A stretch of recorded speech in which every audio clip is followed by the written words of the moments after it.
Kita ke berita lain, saudara. Warga Lahat, Sumatera Selatan dikejutkan dengan kemunculan seekor macan dahan yang masuk ke permukiman.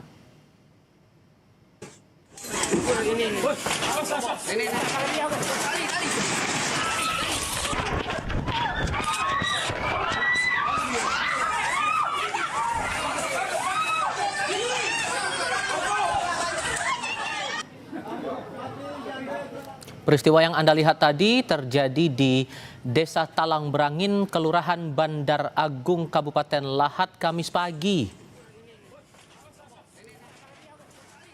Awalnya warga mengira hewan itu kucing peliharaan yang hilang.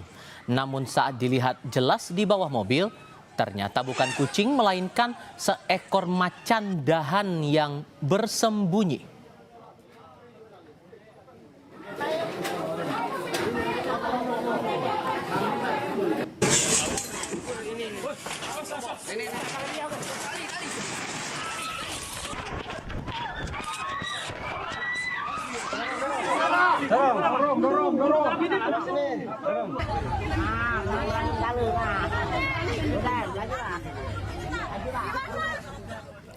Balai Konservasi Sumber Daya Alam wilayah setempat menjalankan proses evakuasi macan dahan. Sempat ada aksi kejar-kejaran karena macan lolos dari kepungan akibat ramainya warga yang menyaksikan. Kepala Seksi Konservasi Wilayah 2 BKSDA Sumsel Yusmono menduga macan dahan bukan berasal dari alam liar, melainkan sempat dipelihara oleh pihak tertentu sebelum akhirnya lepas.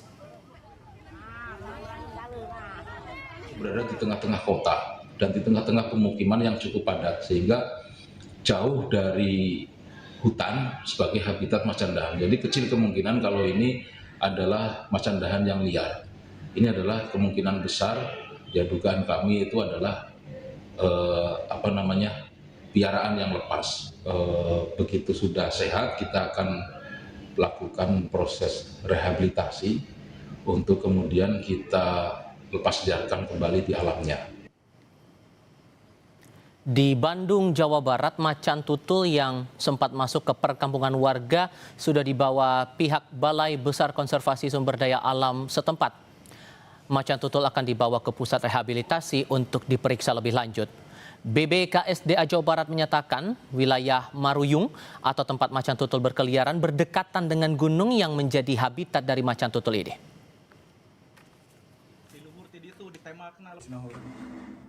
Macan tutul itu adalah satwa dilindungi, sehingga sudah dilakukan penanganan agar macan tutulnya tidak mengalami hal-hal yang tidak diinginkan, diantaranya ada dilukai ataupun dibunuh. Justru masyarakat sini mengetahui bahwa di sini ada gitu, masih habitat macan tutul begitu. Kalau masyarakat yang di sini sering melihat gitu, dari zaman dulunya memang ada, dan itu wajar sekali ya.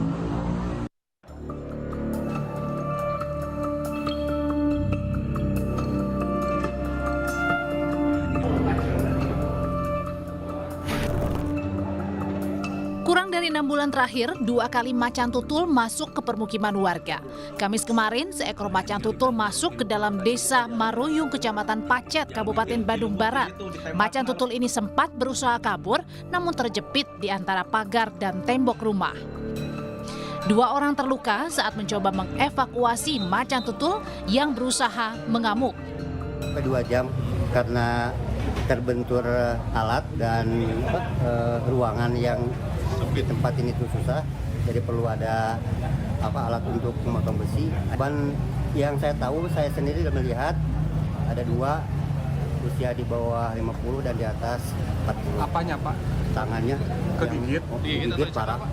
Yang satu parah banget, yang satu ya cuma paling sekitar 20 cm. Terus yang satu lagi di punggung, tapi nggak tahu, saya nggak nyaksikan. Pak, digigit atau dicakar? Digigit.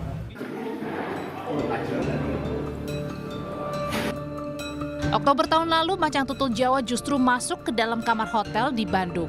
Proses evakuasi satwa liar yang dilindungi ini pun berlangsung dramatis dan memakan waktu cukup lama. Walhi Jabar menduga masuknya macan tutul ke permukiman warga Diduga berkaitan dengan kondisi luasan hutan Jabar yang terus menyusut sehingga satwa terancam kehilangan habitatnya. Tim Liputan, Kompas TV.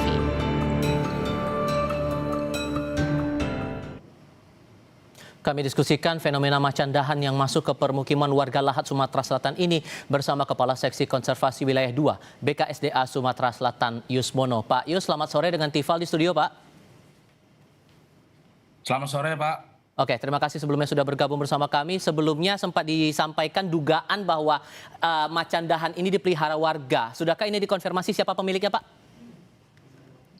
Sampai saat ini kita masih menelusuri apakah itu memang beneran peliharaan warga atau memang dari hutan sekitar. Itu baru dugaan kami, tetapi kita belum bisa memastikan. Tuh, sampai sekarang kita masih terus melakukan penelusuran dari mana asal macan dahan ini, gitu kan. Jadi itu belum kita pastikan.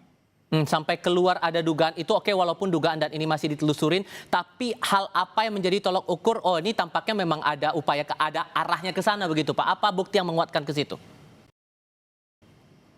Ya, itu karena lokasinya itu berada di pusat kota Lahat yang cukup ramai, dan itu lokasinya juga pemukiman yang padat. Jadi terus kemudian agak jauh dari hutan, sehingga dugaannya itu memang berasal dari sekitaran situ, dari sekitaran warga situ. Itu yang mendasari dugaan kami. Tetapi itu kita masih telusuri juga apakah memang itu peliharaan ataukah tidak, gitu kan.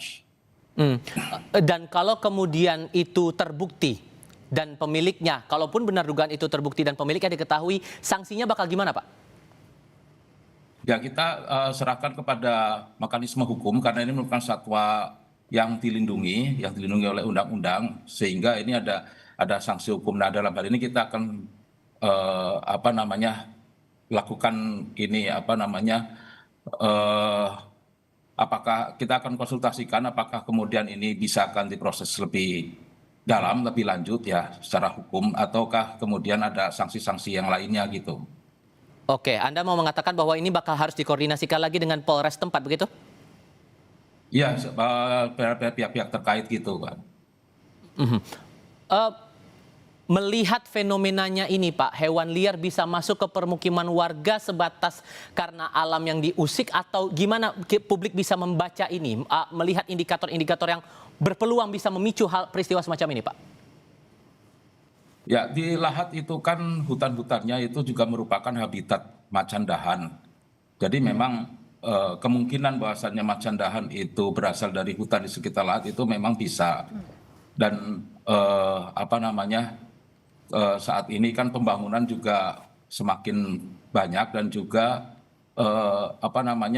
banyak yang habitat di terutama habitat macan dahan ini terjadi ada beberapa yang kemudian menjadi perkebunan masyarakat gitu kan, seperti itu. Ataupun kemudian hal ini menjadi terusik gitu, sehingga menyebabkan beberapa satwa yang berubah daripada pola perilaku dan juga sebarannya seperti itu. Sehingga kalau kemudian muncul lagi fenomena seperti ini Pak, hewan liar masuk ke permukiman warga, apa langkah warga yang perlu dan bijak dilakukan? Karena kan visualnya tampak panik nih kalau ada hewan liar masuk ke permukiman mereka. Ya, pertama harus menjauh, jaga jarak, harus tetap waspada. Kedua, kemudian itu disadari bahwa itulah satwa dilindungi, sehingga tidak boleh dilukai dan apalagi sampai dibunuh. Nah, hal yang pertama adalah kita harus warga melaporkan kepada kami, Balai KSDA Sumatera Selatan, untuk segera dilakukan evakuasi dengan memperhatikan prinsip-prinsip kesejahteraan satwa seperti itu. Baik, Pak Yus, terima kasih banyak sudah berbagi informasi dan perspektif bersama kami. Selamat sore, Pak.